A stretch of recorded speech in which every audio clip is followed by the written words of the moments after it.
आचार्य चाणक्य को ही कौटिल्य, विष्णुगुप्त और वात्स्यायन कहते हैं। उनका जीवन बहुत ही कठिन और रहस्यों से भरा हुआ है। आओ जानते हैं उनके जीवन की संक्षिप्त कहानी। मगध के सीमावर्ती नगर में एक साधारण ब्राह्मण आचार्य चाणक्य रहते थे।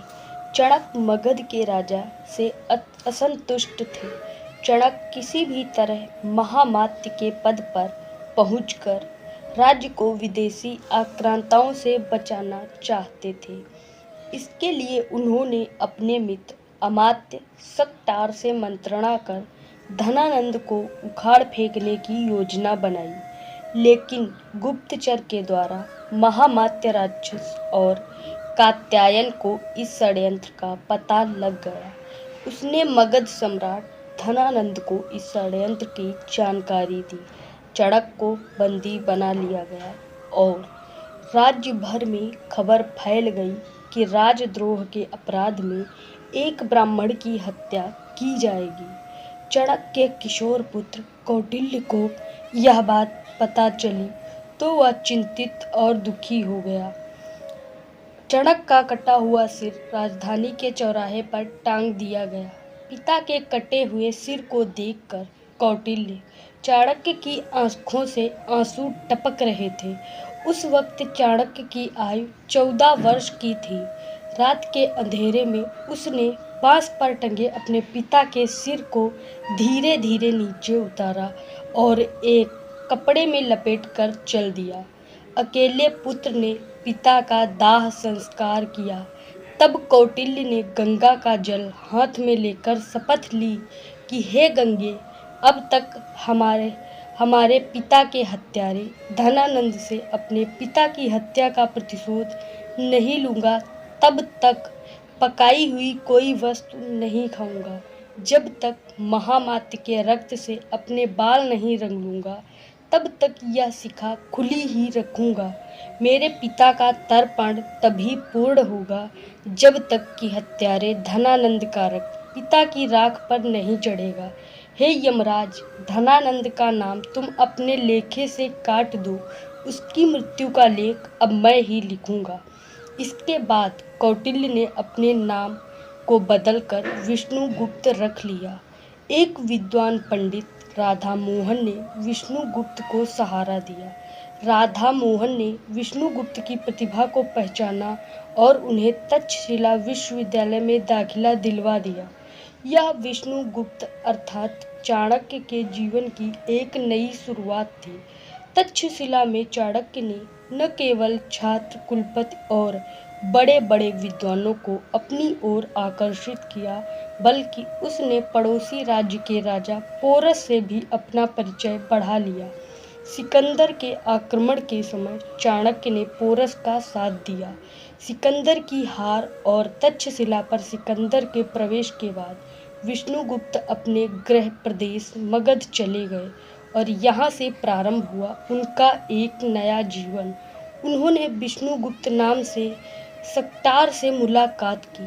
पिता का मित्र सक्टार, जो अब बेहद ही वृद्ध हो चला था, चाणक्य ने देखा कि मेरे राज्य की क्या हालत कर दी है धनानंद ने। उधर विदेशियों का आक्रमण बढ़ता जा रहा है और इधर ये दुष्ट राजा नृत्य, मदिरा और हिंसा में डूबा हुआ है। एक बार विष्णुगुप्त भरी सभा में पहुंच गए।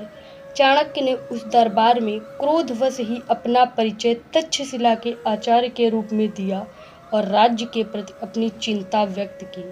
उन्होंने यूनानी आक्रमण की बात भी बताई और शंका जाहिर की कि यूनानी हमारे राज्य पर भी आक्रमण करने वाला है। इस दौरान उन्होंने राजा धनानंद को खूब खरी खोटी सुनाई और कहा कि मेरे राज्य को बचा लो महाराज। लेकिन भरी सभा में आचार्य चाणक्य का अपमान हुआ और उपहास उड़ाया गया। बाद में चाणक्य फिर से सक्टार से मिलते हैं और तब सक्टार से बताते हैं कि राज्य में कोई असंतोषी पुरुष और समाज है। उनमें से एक है चंद्रगुप्त। चंद्रगुप्त मुरा का पुत्र है, किसी संदेह के कारण धनानंद ने मुरा को जंगल में रहने के लिए विवश कर दिया है। अगले दिन सकटार और चाणक्य ज्योतिष का वेश धारण कर उस जंगल में पहुंच गए जहां मुरा रहती थी और जिस जंगल में अत्यंत ही भोले भाले लेकिन लड़ाकू प्रवृत्ति के आदिवासी और वनवासी लोग रहते थे। वहां चाणक्य ने चंद्रगुप्त को राजा का खेल खेलते हुए देखा। तब चाणक्य ने चंद्रगुप्त को अपने जीवन का लक्ष्य बना लिया और फिर शुरू हुआ चाणक्य और का एक और नया जीवन।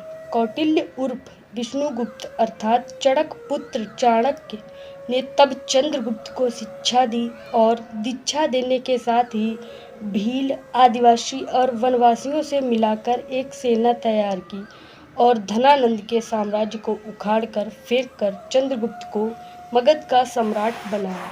बाद में चंद्रगुप्त के साथ ही उसके पुत्र बिंदुसार और पौत्र अशोक को भी चाणक्य ने महामंत्री पद पर रहकर मार्गदर्शन दिया। आचार्य चाणक्य की मौत का भी एक रहस्य है। इतिहासकारों में इसको लेकर मतभेद है। हालांकि कुछ शोधकर्ता उनकी मृत्यु को लेकर 3 तरह की थ्योरी प्रस्तुत करते हैं और जानते हैं कि आखिर आचार्य चाणक्य की मृत्यु कैसे हुई थी। चंद्रगुप्त मौर्य के पुत्र बिंदुसार मौर्य और उनके पुत्र अशोक थे। आचार्य चाणक्य ने तीनों का ही मार्गदर्शन किया है। चाणक्य का जन्म 371 में हुआ था जबकि उनकी मृत्यु 283 ईस्वी पूर्व हुई थी। चाणक्य का उल्लेख मुद्रा राक्षस, बृहत कथा कोश, वायु पुराण, मत्स्य पुराण, विष्णु पुराण, बौद्ध ग्रंथ, महावंश, जैन पुराण आदि में मिलता है। बृहत कथा कोश के अनुसार चाणक्य की पत्नी का नाम यशोमती था। मुद्रा राक्षस के अनुसार चाणक्य का असली नाम विष्णुगुप्त था। चाणक्य के पिता चणक ने उनका नाम कौटिल्य रखा था। चाणक्य के पिता चणक की मगध के राजा द्वारा राजद्रोह के अपराध में हत्या कर दी गई थी। चाणक्य ने तक्षशिला के विश्वविद्यालय में अपनी पढ़ाई पूरी की। कौटिल्य नाम से अर्थशास्त्र एवं नीतिशास्त्र लिखा। कहते हैं कि वात्स्यायन नाम से उन्होंने ही कामसूत्र लिखा था।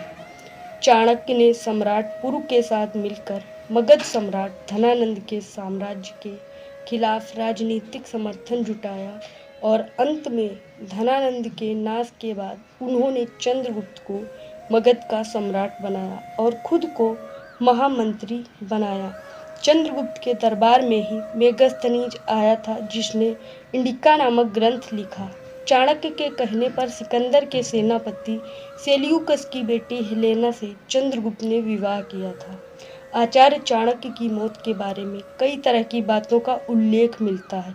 कहते हैं कि वे सभी कार्यों को पूरा करने के बाद एक दिन रथ पर सवार होकर मगध से दूर जंगलों में चले गए थे और उसके बाद कभी नहीं लौटे। कुछ इतिहासकार मानते हैं कि उन्हें मगध की रानी हेलेना ने जहर देकर मार दिया था। कुछ मानते हैं कि हेलेना ने उनकी हत्या करवा दी थी। कहते हैं कि बिंदुसार के मंत्री सुबंधु के षड्यंत्र के चलते सम्राट बिंदुसार के मन में यह संदेश उत्पन्न किया गया कि उनकी माता की मृत्यु का कारण आचार्य चाणक्य थे। इस कारण धीरे धीरे राजा और चाणक्य में दूरियां बढ़ती चली गई और एक दिन चाणक्य हमेशा के लिए महल छोड़कर चले गए। हालांकि बाद में बिंदुसार को इसका बहुत पछतावा हुआ था। एक दूसरी कहानी के अनुसार बिंदुसार के मंत्री सुबंधु ने आचार्य को जिंदा जलाने की कोशिश की थी जिसमें वे सफल भी हुए। हालांकि ऐतिहासिक तथ्यों के अनुसार चाणक्य ने खुद प्राण त्यागे थे या फिर वे किसी षड्यंत्र का शिकार हुए थे या आज तक साफ नहीं। जानकारी कैसी लगी कमेंट बॉक्स में जरूर बताइएगा। धन्यवाद। जय हिंद।